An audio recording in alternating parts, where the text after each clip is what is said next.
So I was 19 years old and I had just started my rock climbing years in 1981. Shortly after I started rock climbing and learning about rock climbing, I was up at a local rock climbing area. It was a mountain. It's called Mount Woodson, Woodson, Woodson.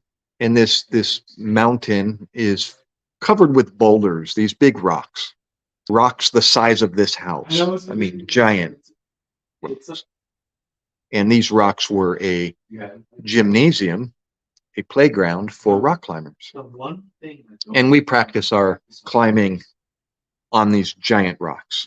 So I was up on Mount Woodson one afternoon, and usually I climbed all afternoon until it got dark. And when it got dark, I would walk down the mountain back to my car and drive home.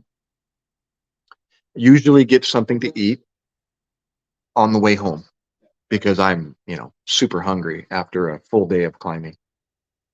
So I finished the afternoon of climbing, and I was on my way back down the mountain in the dark, just like I normally do. And I start driving home. I stopped at a Burger King.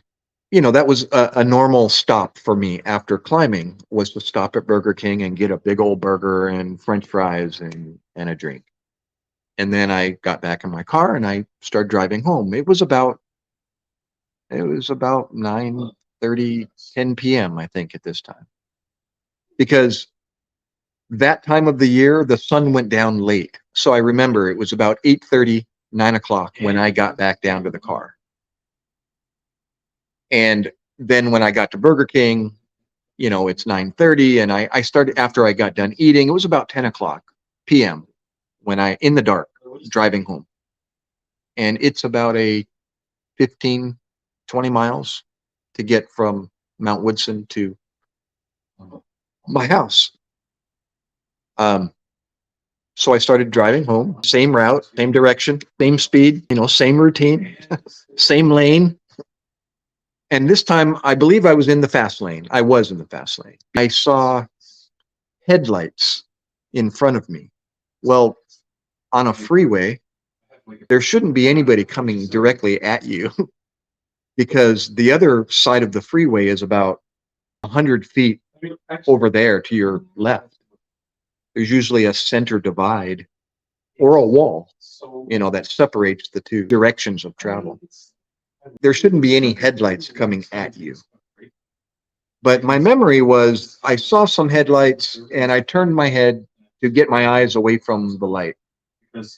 Well, it turned out that those lights that I had in my memory were attached to a truck.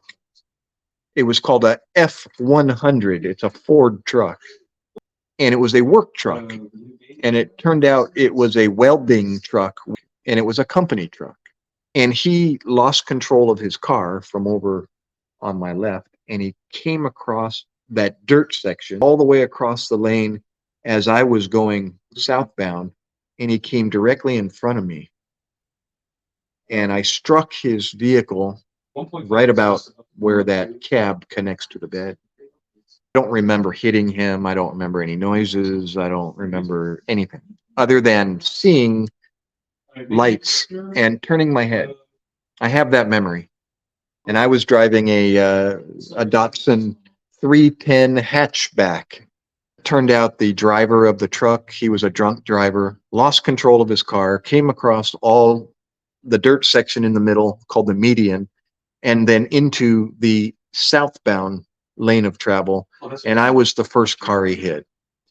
And then apparently he continued off of my car, and then another car beside me struck him also. So there's 3 cars involved in this crazy, wild motor vehicle accident at 10 o'clock at night, about 10 o'clock at night.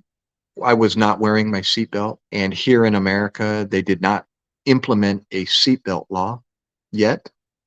The next memory I have was waking up.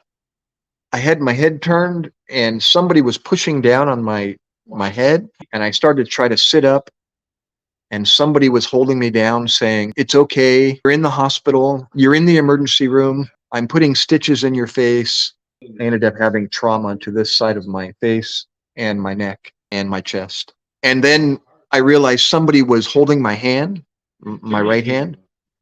And I looked over to my right, and it was my mom. She was sitting, holding my hand and trying to talk to me. And then I was able to focus. Okay, I'm hurt. I'm in the hospital. I'm in the emergency room. That's my mom. So I laid back flat.